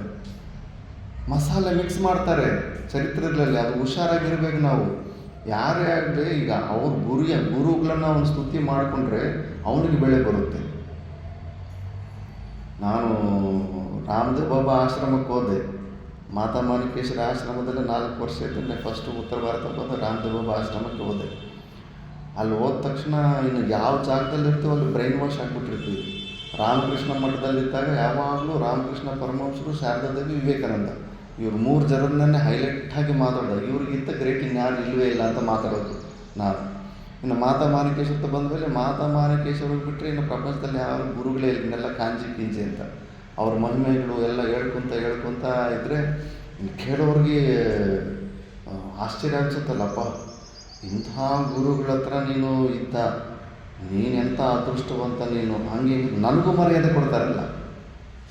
ಅಲ್ಲಿದ್ದ ಆಚಾರ್ಯ ಇದನ್ನು ತಿಳ್ಕೊಂಬಿಟ್ಟೆ, ಮಗನೇ ಬಾ ಅಂತ ಕರೆಸಿಬಿಟ್ಟಿದ್ದನ್ನು ನಿನ್ಗೆ ಅರ್ಥ ಆಗ್ತಾಯಿದೆ. ಎಷ್ಟು ನೀನು ಬಾಯಿ ಬಿಟ್ಟರೆ ಮಾತಾ ಮಾಣಿಕೇಶ್ವರಮ್ಮರದ್ದು ಲೀಲೆಗಳು ಅವೆಲ್ಲ ಯಾಕೆ ಹೇಳ್ತಾಯಿದೆ ನಿನಗೆ ಗೊತ್ತಾಗ್ತಾ ಇದೆ ಅಂತ ಹೇಳಿ, ಏನಿಲ್ಲ ಅದು ಸಂದರ್ಭ ಬಂದಿದೆ ಹಂಗೆ ಮಾತಾಡ್ತೀನಿ. ಇಲ್ಲ, ಮಾತಾ ಮಾಣಿಕೇಶ್ವರಮ್ಮ ಅವ್ರನ್ನ ಬಿಟ್ಟು ನಿನ್ನ ಹತ್ರ ಹೇಳ್ಕೋದಕ್ಕೆ ಒಂದೂ ಇಲ್ಲ. ಇವಾಗ ಯೂಸ್ಲೆಸ್ ಫೆಲೋ, ನಿನಗೆ ಮರ್ಯಾದೆ ಕೊಡೋ ಅಂಥದ್ದು ಒಂದು ಚೂರು ನಿನ್ನಲ್ಲಿ ಏನಿಲ್ಲ, ಒಂದು ಸಿದ್ಧಿ ಇಲ್ಲ, ಒಂದು ಯೋಗ್ಯತೆ ಇಲ್ಲ. ಸಾಮಾನ್ಯ ಮನುಷ್ಯ ಥರ ತಿಂದು ಮೊಳ್ಕೊಳ್ಳೋಂಥ ಸಾಮಾನ್ಯ ಪಶು ನೀನಷ್ಟೇ. ಯಾಕೆ ಅವ್ರ ಬಗ್ಗೆ ಹೆಚ್ಚು ಹೇಳ್ಕೊತಾ ಇದೆ ಅಂದರೆ ಅವ್ರ ಲೀಲೆಗಳು, ಅವ್ರ ಗ್ರೇಟ್ನೆಸ್ ಹೇಳ್ಕೊಂಡು ಅಂಥ ಒಂದು ಶಿಷ್ಯ ನಾನು ಅಂತ ಎಲ್ಲರೂ ನನಗೆ ಮರ್ಯಾದೆ ಕೊಡಲಿ ಅಂತ ಒಂದು ಎಕ್ಸ್ಪೆಕ್ಟೇಷನ್ ಇದೆ ನಿನ್ನಲ್ಲಿ. ಅದಕ್ಕೆ ಅವ್ರ ಬಗ್ಗೆ ದಂಡೋರು ಓಡ್ಕೊತಾ ಇದ್ದೀನಿ ನೀನು ಅಂತ. ಗುರುಗಳ ಹೆಸರು ಹೇಳ್ಕೊಂಡು ಶಿಷ್ಯನು ರೋಟಿಗೆ ಸಿಗ್ಬಿಡ್ತಾವಂತೆ. ಇದನ್ನು ಬಿಟ್ಟು ನೀನೇನು, ಅವರು ಗ್ರೇಟ್ ಆದರೆ ಅವರಾದರು, ನಿನ್ನ ಯೋಗ್ಯತೆ ಏನು, ನಿನ್ನ ಕೆಪಾಸಿಟಿ ಏನು, ಇದನ್ನು ಮುಂದೆ ಹೇಳಂತ ಕೆನ್ನೆ ಹೊಡೆದಂಗೆ ಆಯಿತು ನನಗೆ. ನಿಜ ಅದು. ಆ ಥರ ಶಿಷ್ಯರು ಅಷ್ಟು ಉತ್ಪಾತಿಗಳಾಗಿರ್ತಾರೆ. ಪುಸ್ತಕಗಳಂದರೆ ಹೆದರಬೇಕು, ಯಾರು ಬಂದರೆ ಅವ್ರು ಬರೆದಿದ್ದ ಪುಸ್ತಕಗಳೆಲ್ಲ ಮುಟ್ಟಕ್ಕೆ ಹೋಗಬಾರ್ದು ಅಂತ. ಈಗ ಪೂರ್ವಪಕ್ಷಿ ನೋಡು, ಒಂದು ಸ್ಟೇಟ್ಮೆಂಟ್ ಕೊಟ್ಟುಬಿಟ್ಟಿದ್ದಾನೆ, ಅವನು ಕೊಟ್ಟಿರೋ ಸ್ಟೇಟ್ಮೆಂಟ್ ಕರೆಕ್ಟ್ ಅಂತ ನಿರೂಪಣೆ ಮಾಡೋಕ್ಕೆ ಎಷ್ಟೊಂದೆಲ್ಲ ಆಲ್ತು ಫಾಲ್ತು ಉತ್ತರಗಳು ಕೊಡ್ತಾ ಹೋಗ್ತಾ ಇದ್ದಾನೆ. ಅದನ್ನೇ ಗೆಲ್ಲಬೇಕು, ನಾನು ಹೇಳಿದ್ದ ಮಾತನ್ನೇ ನಿರೂಪಣೆ ಮಾಡಬೇಕು, ಗೆಲ್ಲಬೇಕು ಅಂತ ಜಿದ್ದಿಯನ್ನು. ಈಗ ಅದಕ್ಕೆ ನೋಡಿ ಇವನು ಅಥ ಮತಂ ಶ್ರೌತ ಕರ್ಮಾಪೇಕ್ಷೆಯ ಏತದ್ವಚನಂ ಕೇವಲ ದೇವ ಜ್ಞಾನಾತ್ ಶ್ರೌತ ಕರ್ಮರಹಿತಾತ್ ಗೃಹಸ್ಥಾನ ಮೋಕ್ಷ ಪ್ರತಿಷಿಧ್ಯತೆ ಇತಿ. ಮತ್ತೆ ಇನ್ನೊಂದು ಹೊಸ ಉತ್ತರ ಕೊಡ್ತಾ ಇದ್ದಾನೆ ಅವನು ವೃತ್ತಿಕಾರ. ಸರಿ ಅಪ್ಪ, ಈ ವಿಷಯದಲ್ಲಿ ನಂದು ತಪ್ಪು ಅಂತಲ್ಲ, ಇಲ್ಲ ನಮ್ಮ ಗುರುಗಳು ಕರೆಕ್ಟಾಗಿ ಹೇಳಿದ್ದಾರೆ. ವೃತ್ತಿಕಾರರು 2 ಪ್ರಕಾರದ ಕರ್ಮಗಳಿರ್ತವೆ, ಶ್ರೌತ ಕರ್ಮಗಳು ಮತ್ತು ಸ್ಮಾರ್ತ ಕರ್ಮಗಳು. ಶ್ರೌತ ಕರ್ಮಗಳು ಅಂದರೆ ನಿಮಿತ್ತ ಕರ್ಮಗಳು. ಚೆನ್ನಾರೆಡ್ಡಿಯವರೇ, ನಿಮಿತ್ತ ಕರ್ಮಗಳಂದರೆ ಏನು ನೋಡ್ಕೊಳ್ತೀರ ಹೇಳಿ? ಏನು ನಿಮಿತ್ತ ಕರ್ಮಗಳಂದ್ರೆ? ಇದು ಬ್ರೈನಲ್ಲಿ ಕೂತ್ಕೊಂಡ್ಬಿಡ್ಬೇಕು. ಏನಪ್ಪ ನಿಮಿತ್ತ ಕರ್ಮಗಳಂದರೆ? ಅದು ನಿತ್ಯ ಕರ್ಮಗಳು. ನಿತ್ಯ ಹೆಸರಲ್ಲೇ ನಿತ್ಯ ಇದೆ, ಡೈಲಿ ಅಂತ. ಡೈಲಿ ಮಾಡೋ ಕೆಲಸಗಳೇನು, ಒಕೇಶನಲ್ಲಿ ಆವಾಗ ನಿಮಿತ್ತ ಅಂದರೆ ಒಕೇಶನಲ್ಲಿ ಆವಾಗ ಮಾಡೋ ಕೆಲಸಗಳೇ ಕರ್ಮಗಳು ಯಾವುವು ಅಂತ. ನಿಮಿತ್ತ ಕರ್ಮಗಳಂದರೆ ಏನು ಎಷ್ಟು ಯೋಚನೆ ಮಾಡಬೇಕು. ಮದುವೆ ಮಾಡ್ಕೊಂಡಿಲ್ವ ಚೆನ್ನಾರೆಡ್ಡಿ? ಗರ್ಭಾಧಾನ ಅದನ್ನು ಪುಸ್ತಕ ನೋಡ್ಕೋಬೇಕಾ? ನಿಮಿತ್ತ ಕರ್ಮಗಳಲ್ಲಿ ಒಂದಿಗೂ ನೀನು ಮದುವೆ ಮಾಡ್ಕೊಂಡಿಲ್ವಾ? ಮದುವೆ ಏನು 100 ವರ್ಷ ಡೈಲಿ ಮಾಡ್ಕೊಂಡ ಮದುವೆ? ಒಂದೇ ಸತಿ ತಾನೇ ಜೀವನದಲ್ಲಿ ಮಾಡ್ಕೊಂಡಿದ್ದು, ಅಕೇಶನಲ್ ತಾನೇ. ಅಕೇಶನಲ್ ಆಗಿ ಮಾಡುವಂಥ ಕರ್ಮಗಳನ್ನು ನಿಮಿತ್ತ ಕರ್ಮಗಳು, ನೈಮಿತ್ತ ಕರ್ಮಗಳಂತಾರೆ. ಡೈಲಿ ಮಾಡೋ ಕರ್ಮಗಳನ್ನು ನಿತ್ಯ ಕರ್ಮಗಳು. ಇಲ್ಲಾಂದರೆ ಈ ಕರ್ಮಯೋಗ ಚಾಪ್ಟರ್ ತಲೆಗೆ ಹತ್ತೋದೇ ಇಲ್ಲ. ನಿತ್ಯ ಕರ್ಮಗಳು, ನೈಮಿತ್ತ ಕರ್ಮಗಳು ಇವೆಲ್ಲ ನಾವು ತಿಳ್ಕೊಳ್ಳಿಲ್ಲ ಅಂದರೆ. ಈಗ ಅರ್ಥ ಆಯ್ತಾ? ನಿಮಿತ್ತ ಕರ್ಮಗಳು ಎಂದರೆ ಏನು? ಯಾವುದಾದ್ರೂ ಹೇಳು ನಿಮಿತ್ತ ಕರ್ಮಗಳು. ಚೆನ್ನಾರೆಡ್ಡಿ ತಾತ ಹೇಳ್ತಾನೆ. ನಾಮಕರಣ. ಇನ್ನೇನು ನಿಮಿತ್ತ? ಕರ್ಣಛೇದನ. ಕರ್ಣಛೇದನ. ಅನ್ನಪ್ರಾಸನ, ವಿದ್ಯಾಭ್ಯಾಸ, ವೇದ ವಿದ್ಯಾಭ್ಯಾಸ, ವಿವಾಹ, ಅಂತ್ಯೇಷ್ಟಿ. ಸಾಕು, ಇಷ್ಟೊಂದು ನೆನಪು. ನಿತ್ಯ ಕರ್ಮಗಳು ಡೈಲಿ ಮಾಡುವಂಥವು ಸಂಧ್ಯಾ ವಂದನ, ಉಪಾಸನ, ಆರಾಧನಾ, ಇವೆಲ್ಲ. ಸಂಧ್ಯಾ ವಂದನ ಒಂದು ಇಟ್ಕೊಂಡಿದ್ರೆ ಸಾಕು. ಇವು ನಿತ್ಯ ಕರ್ಮಗಳು, ನೈಮಿತ್ತ ಕರ್ಮಗಳು. ಶ್ರೌತ ಕರ್ಮಗಳಂದರೆ ನಿಮಿತ್ತ ಕರ್ಮಗಳೇ ಶ್ರೌತ ಕರ್ಮಗಳು. ಯಾಕಂದರೆ ಈ ಶಬ್ದಗಳು ಮೈಂಡಲ್ಲಿ ಫಿಕ್ಸ್ ಆಗಲಿಲ್ಲ ಅಂದರೆ ಮುಂದೆ ಭಾಷೆ ಏನು ತಲೆಗೆ ಹೋಗೋದಿಲ್ಲ. ಸ್ಮಾರ್ತ ಕರ್ಮಗಳಂದರೆ ನಿತ್ಯ ಕರ್ಮಗಳು. ಏನಪ್ಪ ಚೆನ್ನಾಗಿ? ಶ್ರೌತ ಕರ್ಮಗಳಂದರೆ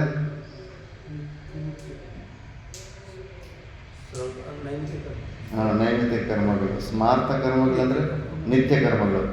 ಯಾಕಂದರೆ ಇನ್ನೆಲ್ಲ ಶ್ರೌತ ಸ್ಮಾರ್ತ ಅನ್ನೋ ಶಬ್ದಗಳನ್ನೇ ಬಳಸ್ತಾರೆ, ನಿತ್ಯ ನೈಮಿತ್ತಿಕ ಅಂತ ಬಳಸೋದಿಲ್ಲ. ಹಾಂ, ನೆನ್ನೆ ಅಷ್ಟೆಲ್ಲ ಪರಿಸ್ಥಿತಿ ಈ ಎರಡು ಶಬ್ದಗಳ ಬಗ್ಗೆನೇ. ಸ್ಮಾರ್ತ ನೈಮಿತ್ತಿಕ ನಿತ್ಯ ಅಂತ ಅರ್ಥ. ಇವಾಗ ಪೂರ್ವ ಪಕ್ಷಿ ಏನು ಹೇಳ್ತಾ ಇದ್ದಾನಂದರೆ, ನೋಡಪ್ಪ, ಜ್ಞಾನ ಕರ್ಮ ಸಮುಚ್ಚಯದಲ್ಲಿ ನಾವು ಶ್ರೌತ ಕರ್ಮ ಪ್ಲಸ್ ಜ್ಞಾನ ಇವೆರಡೂ ಗೃಹಸ್ಥರು ಕಂಪಲ್ಸರಿ ಮಾಡಲೇಬೇಕು. ಮತ್ತು ಸನ್ಯಾಸದಲ್ಲಿ ಸರ್ವಕರ್ಮ ಸನ್ಯಾಸ ಅಂತ ಹೇಳಿದಾರಲ್ಲಪ್ಪ ಅಂತ ನಾವು ಕೇಳಿದ್ವಲ್ಲ, ಅವನ ಮನಸ್ಸಲ್ಲಿ ಏನು ಉತ್ತರ ಇದೆ ಗೊತ್ತಾ? ನಿತ್ಯ ಕರ್ಮಗಳನ್ನು ಮಾತ್ರ ಬಿಡಬೇಕಷ್ಟೆ. ಸನ್ಯಾಸದಲ್ಲಿ ಕರ್ಮ ಬಿಡಬೇಕಂತ ತಾನೇ ಇರೋದು. ಇದು ಏನವ ಇದು ಮೈಕ್ ಇದು ಸ್ಕೂಲ್ನಲ್ಲ?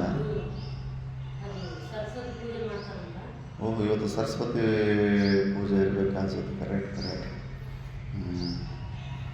ಸರಿ. ಇಲ್ಲ, ಸರ್ಕಾರದಿಂದ ಏನೋ ಮಾಡ್ಕೊಂಡು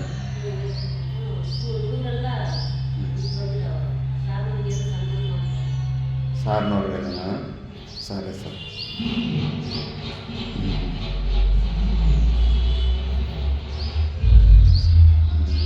ಸರಿ, ಈಗ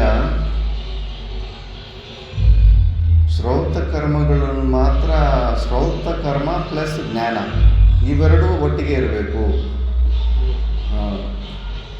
ಜ್ಞಾನ ಕರ್ಮ ಸಮುಚ್ಚಯ ಪಕ್ಷನೇ ಅದೇ ಜಿದ್ದಿಯನ್ನು ಇಟ್ಕೊಂಡಿದ್ದಾನೆ ಅವನು ಪೂರ್ವ ಪಕ್ಷ, ಬಿಡ್ತಾ ಇಲ್ಲ. ನಾವು ಮುಂಚೆ ಅವನಿಗೊಂದು ಪ್ರಶ್ನೆ ಕೇಳಿದ್ವಿ, ಮುಟ್ಟಾಳ, ಜ್ಞಾನ ಕರ್ಮ ಸಮುಚ್ಚಯ ಎಲ್ಲ ಆಶ್ರಮದವ್ರಿಗೆ ಲಾಸ್ಟ್ ತನಕ ಇರಬೇಕು ಅಂತ ಹೇಳ್ದಲ್ವೋ, ಈಗ ಕೃಷ್ಣ ಪರಮಾತ್ಮನೇ 3ನೇ ಅಧ್ಯಾಯದಲ್ಲಿ 2 ಮಾರ್ಗದ ಬಗ್ಗೆ ಮಾತಾಡಿದ್ದಾನೆ. ಲೋಕೇಸ್ಮಿನ್ ದ್ವಿವಿಧಾನಿಷ್ಠ ಪುರಾ ಪ್ರೋಕ್ತ ಮಯಾನಗ ಜ್ಞಾನ ಯೋಗೇನ ಸಾಂಖ್ಯಾನ ಕರ್ಮಯೋಗೇನ ಯೋಗಿನಾಂ. ಮತ್ತು ಜ್ಞಾನ ಮಾರ್ಗದಲ್ಲೇ ಹೋಗುವಂಥವ್ರಿಗೆ ಸನ್ಯಾಸ ತಗೋಬೇಕಂತ ಹೇಳಿದ್ದಾನೆ. ಸನ್ಯಾಸ ಅಂದರೆ ಸರ್ವಕರ್ಮ ಸನ್ಯಾಸ, ಕರ್ಮಗಳನ್ನು ಬಿಡಬೇಕಂತ ಹೇಳಿದ್ದಾನೆ. ಮತ್ತು ನೀನು ಹೇಳಿದ್ದು ಸ್ಟೇಟ್ಮೆಂಟ್ ತಪ್ಪಲ್ವೋ ಅಂತ ಪೂರ್ವ ಪಕ್ಷಿ ಮುಂಚೆ ಕತ್ತಿಟ್ಕೊಂಡಿದ್ದ. ಪೂರ್ವ ಪಕ್ಷಿಗೆ ಅವನಿಗೇನು ಹೇಳ್ತಾ ಇದ್ದಾನೆ, ನೋಡಪ್ಪ, ಸರ್ವಕರ್ಮ ಸನ್ಯಾಸ ಅನ್ನೋದು ನಿತ್ಯ ಕರ್ಮಗಳನ್ನು ಮಾತ್ರನೇ ಬಿಡಬೇಕು ಅಂತ ಹೇಳಿರೋದು, ನೈಮಿತ್ತಿಕ ಕರ್ಮಗಳನ್ನು ಬಿಡಬೇಕಂತ ಹೇಳಿಲ್ಲ ಅಂತ ಹಂಗೆ ಬರ್ತಾ ಇದೆ. ನಿಮಗೆ ಸನ್ಯಾಸಕ್ಕೆ ಸರ್ವಕರ್ಮ ಸನ್ಯಾಸ ಒಂದು ತೋರಿಸ್ಬೇಕು. ಬಿಟ್ಬಿಡಿ, ನಿತ್ಯ ಡೈಲಿ ಸಂಧ್ಯಾ ವಂದನೆಯನ್ನೆಲ್ಲ ಮಾಡ್ತಾರಲ್ಲ ಅದನ್ನು ಬಿಟ್ಬಿಡಿ. ಯಾಕಂದರೆ ಬಿಟ್ಬಿಟ್ರೆ ಮತ್ತೆ ಹೆಂಗೆ ಸಾಧ್ಯ ಆಗುತ್ತೆ, ದೋಷಗಳೆಲ್ಲ ಬರುತ್ತೆ ಅಂತ ಮುಂಚೆ ವಿಚಾರ ಬರುತ್ತೆ. ನಿತ್ಯ ಕರ್ಮಗಳೇನೆಂದರೆ, ಈಗ ನೀನು ಸಂಧ್ಯಾ ವಂದನೆ ಮಾಡ್ತಿರ್ತೀಯಲ್ಲ, ನೀನು ಮಾಡಿಲ್ಲ ಅಂದರೆ ನಿನಗೇನು ನರಕ ಏನು ಬರೋದಿಲ್ಲ. ರಿಸಲ್ಟು ಏನಾದರೂ ಮಾಡಿದ್ರೇ ತಾನು ಬರೋದು. ಏನು ಮಾಡಲಿಲ್ಲ ಸುಮ್ಮನೆ ಇದ್ದರೆ ಅದಕ್ಕೇನಾದರೂ ರಿಸಲ್ಟ್ ಬರುತ್ತಾ? ಅದಕ್ಕೆ ಅಕಾರಣ ಸಂಧ್ಯಾ ವಂದನೆ ಮಾಡಲಿಲ್ಲ ಅಂದರೆ ಯಾವುದು ಪಾಪ ಉತ್ಪನ್ನ ಆಗೋದಿಲ್ಲ. ಮಾಡಿದ್ರೆ ನಿನಗೆ ಪುಣ್ಯ ಬಂದು ಅಂತಃಕರಣ ಶುದ್ಧಿ ಬರುತ್ತೆ. ಮಾಡಲಿಲ್ಲ ಅಂದರೆ ಪ್ರತ್ಯವಾಯ ದೋಷ ಅಂತಾರೆ. ಪ್ರತ್ಯವಾಯ ದೋಷ ಅಂದರೆ ನೀನು ಕೊಟ್ಟಿರೋ ಒಂದು ಅವಕಾಶ, ಅಂತಃಕರಣ ಶುದ್ಧಿ ಮಾಡಿಕೊಂಡು ಮೋಕ್ಷನ ಹೊಂದುವಂತ ಕೊಟ್ಟಿರೋಂಥ ಅವಕಾಶನ ನೀನು ಮಾಡಿದ್ರೆ ನೆಗ್ಲೆಕ್ಟ್ ಮಾಡೋದಕ್ಕೆ ಆ ಜೀವನನ ವೇಸ್ಟ್ ಮಾಡ್ಕೊತೀಯ. ಬಟ್ ನೀನೇನು ನರಕಕ್ಕೇನು ಹೋಗೋದಿಲ್ಲ. ನಿತ್ಯ ಕರ್ಮಗಳು ನೀನು ಮಾಡಲಿಲ್ಲ ಅಂದರೆ ನೀನೇನು ನರಕಕ್ಕೇನು ಹೋಗೋದಿಲ್ಲ. ಆದ್ದರಿಂದ ಅಂಥ ಕರ್ಮಗಳನ್ನು ಬಿಟ್ಬಿಡ್ಬೋದು. ಸನ್ಯಾಸದಲ್ಲಿ ಅದನ್ನು ಬಿಡೋದಕ್ಕೆ ಮಾತ್ರ ಹೇಳಿರೋದು, ಈ ನೈಮಿತ್ತಿಕ ಕರ್ಮಗಳನ್ನು ಬಿಡಬೇಕಂತ ಹೇಳಿಲ್ಲ ಅಂತ ಹಂಗೆ ಬರ್ತಾ